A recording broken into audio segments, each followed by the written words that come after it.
Jadi guys, sebelum membuat tim, kita jauh lebih efektif kalau memiliki tools yang bisa menilai kepribadian tiap orang di dalam tim itu. Tools ini sudah aku gunakan dari tahun 2017 dan ini tools yang sangat berfungsi untuk aku dan timku membangun semua divisi baru ataupun yang lama. Tools ini disebut DISC Personal Type. Jadi ada 4 jenis personal menurut DISC Personal Type.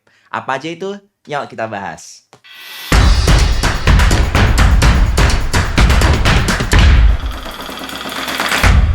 Untuk teman-teman yang baru masuk channel ini, jangan lupa subscribe dulu sama centang nih, biar teman-teman selalu ke-update. Aku akan ngebahas topik-topik tentang entrepreneurship, digital marketing, dan lain-lain. Teori DISC Personal Type ini pertama kali ditemukan oleh William Morton Mastron. Wah, ribet nggak tuh namanya tuh? Ditemukan pada tahun 1928 yang dituliskan dalam buku Emotions of Normal People. Tes kepribadian ini biasanya digunakan oleh beberapa korporasi untuk menilai apakah orang tersebut cocok masuk ke dalam sebuah tim berdasarkan 4, yaitu DISC, yang artinya adalah dominant, influence, steadiness, dan compliance. Tes kepribadian ini benar-benar berfungsi banget di timku, dan lucunya lagi kita melihat pola leader-leader yang terbaik di dalam timku memiliki kepribadian jenis yang mana. Jadi dari keempat tadi ada DISC, kita bahas nomor 1 dulu, yaitu D, yang artinya adalah dominance. Tipe kepribadian dominance ini biasanya karakter yang percaya diri,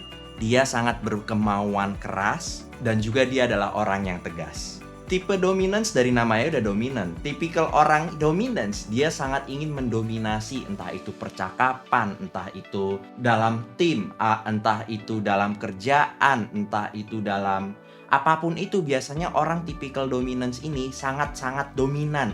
Dominannya tuh bener-bener kelihatan. Jadi tipikal dominan nih biasanya itu disarankan leader itu tipikalnya dominan karena tadi bentuknya orang dominan ini tegas. Tapi nggak melulu harus dominan yang jadi leader. Banyak kok yang tipikalnya influence ataupun steadiness ataupun compliance yang juga jadi leader. Oke, untuk contoh leader dominance ada ini sama ini. Lalu yang kedua teman-teman, ada typical influence. Orang typical influence ini, dia tipikal orang yang sangat pintar berkomunikasi. Dia tipikal orang yang benar-benar punya banyak teman. Nih kalau teman-teman perhatikan, punya teman yang gaul banget, kemungkinan besar kepribadiannya ada di I atau di influence. Biasanya orang I ini dia sangat senang bekerja dengan tim. Kalau tadi dominance biasanya dia senangnya kerja sendiri nih, dia nggak cocok sama tim gede. Biasanya ya, ini nggak pakem ya. Tapi kalau di I ini dia biasanya sangat senang bekerja dengan tim. Tipe orang yang ada di dalam I ini biasanya cocok untuk penjual atau cocok di marketing karena dia sangat komunikatif sekali. Dan ternyata terbukti juga teman-teman, di kantorku orang yang memiliki kepribadian I sangat senang banget berhubungan dengan orang. Contoh paling gampang, teman-teman kalau pernah ngeliat iklan importir, sekarang udah bukan mukaku, biasanya namanya mukanya Om Yuda. Om Yuda ini typical influence di kantorku. Nah, untuk leader yang biasanya menggunakan typical influence, kita ada ini dan juga ada ini.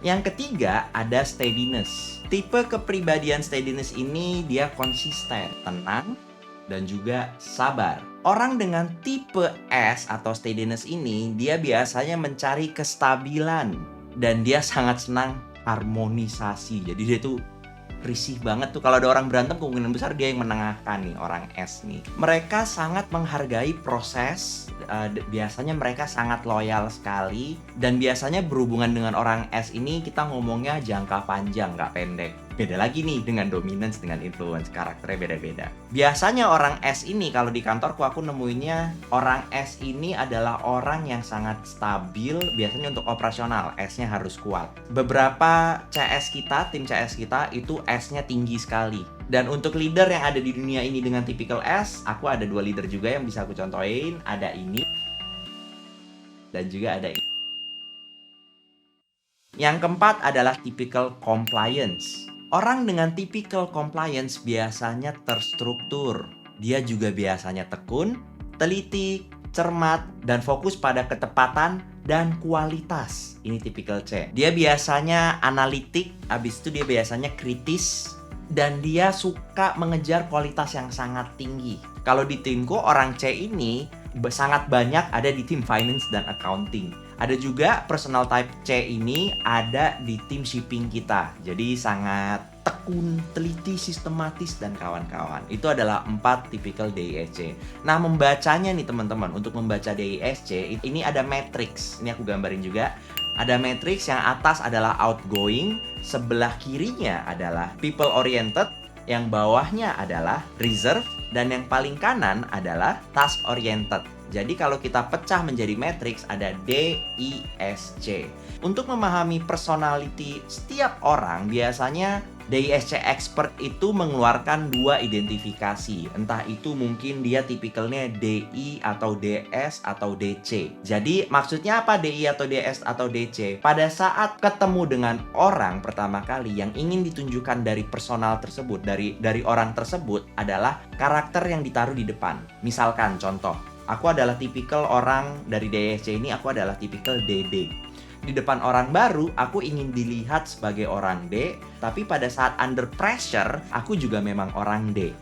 Ada juga yang tipikal DI.